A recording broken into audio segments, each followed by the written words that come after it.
Last month, I finally put my foot down and decided I'm ready to break my social media addiction. It has gotten pretty bad. I found myself habitually checking my phone throughout the day, and so I took a social media break. And in my head, it was going to be a lot more difficult, but I found it was a lot easier than I thought it was going to be. This is for people that are on the fence. I'm just going to share with you what I did and how it went and how I returned to social media without relapsing. First thing I found helpful, just reflect on why. What's pushing you to decide to take a break right now? And what are you losing by not taking this break? For me, I think I was using social media as an excuse to be like, oh, I'm getting inspiration on different things I could create. It was motivating for a little bit, but then I started realizing that I'm just consuming, and I'm not creating anything myself because I'm just taking in so many different ideas, and I just got paralyzed, and I'm like, oh, I don't know what to do. I don't know what to create. There's just too many ideas. And then the other reason was every time I would go on a break, like from work, I would go on social media. And it's not a break, but I would just go on there and scroll. It has become a habit, and I wanted to break that habit and fix my attention span as well. Half of you might leave right now, so this is risky, but let's just take a quick breath together.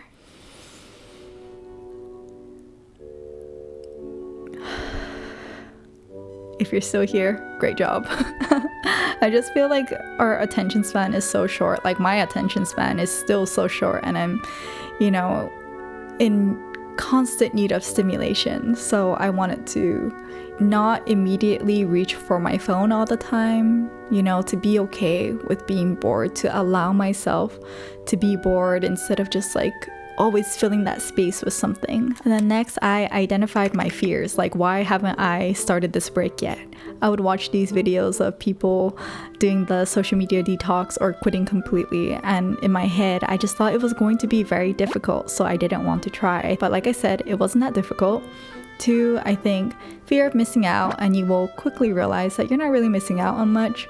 And the third one was fear of missing opportunities. Because I'm a videographer, I just felt like I had to be on Instagram all the time. So to counter that, I just changed my description on IG and put my email on there. That way, if someone really needed to get in contact with me and saw that I wasn't responding to their DMs, they can email me. And I got rid of that fear.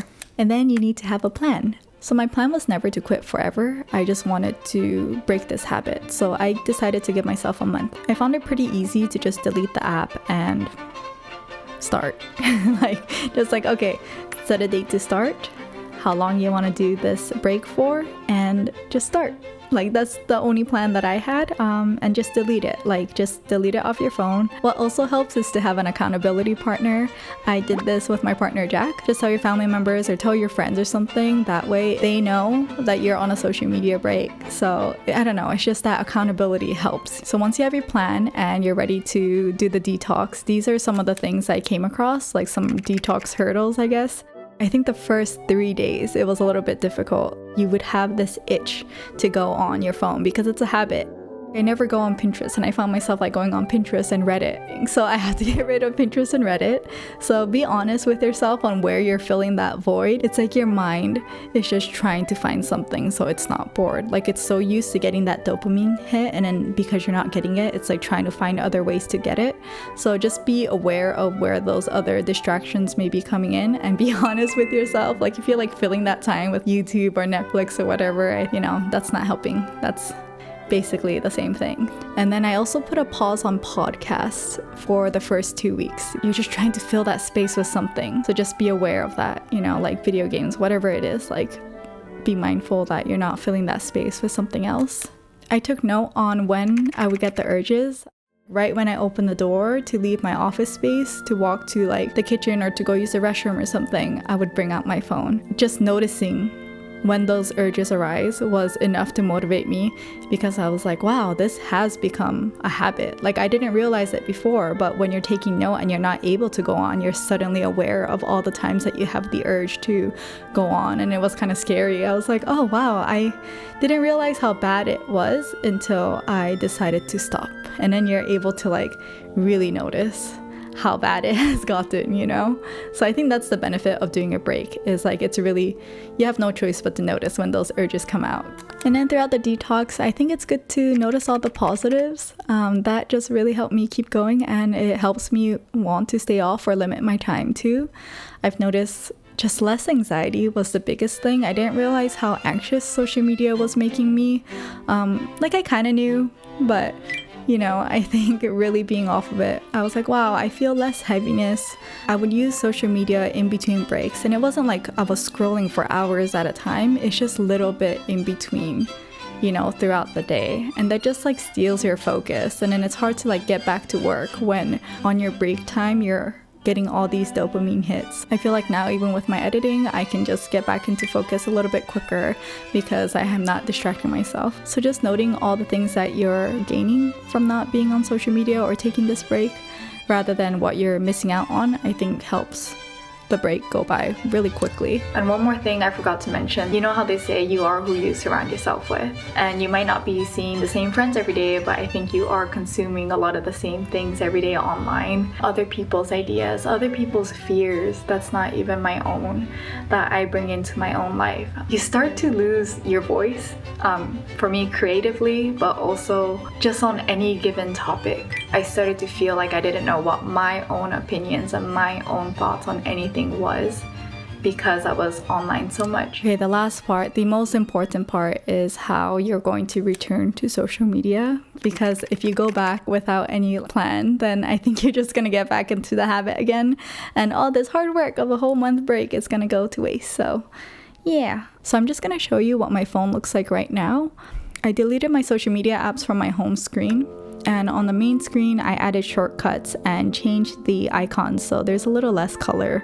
So to change the icons, you go to shortcuts, press that plus on the top right, open app, press app on the top here, choose the app that you want, press the share button, add to home screen, and you can choose symbols and a color here, or choose a photo. And then you can edit the name up here and add to the home screen.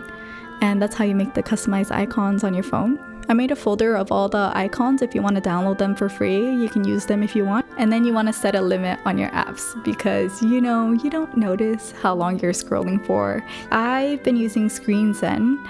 You can customize it. You set which apps you want to put limitations on. I did IG, TikTok, YouTube, and YouTube Studio. And you can put a pause time, unlock time, daily opens go, and have a pause message, and schedule when you want to have this on. I really like how you can choose different pause alternatives, but I chose the breathing one. You can also set a strict block where it blocks you out completely. I just do it after 30 minutes, which is my goal for the daily screen time. One more thing I wanted to do was like set a little time limit, not being able to go on as soon as I wake up, because I didn't want to like accidentally get into that habit again. You can go to settings, screen time, downtime, and you can choose the date and times. And then you go back and go to always allowed, and I basically allow everything except the social media apps that I don't want access from 9 p.m. to 10 a.m. It's just one extra thing I wanted to do to make sure I don't go on in the morning, because it's like I'm fine right now, but I don't want to fall into that habit because it's easy to access or something. So it's just making it a little bit more difficult for me to get back into that habit, you know? So after doing this for a whole month, you know, I downloaded these apps and I'm able to go back on, but I really don't feel the urge to go on anymore. The time goes by so fast when you're scrolling, so just having that little reminder of like, oh, you've been on for 7 minutes or 10 minutes, whatever your setting is, it just helps you be like, do I need to go on longer? It's like, I think I'm good, and then I'll go off of it.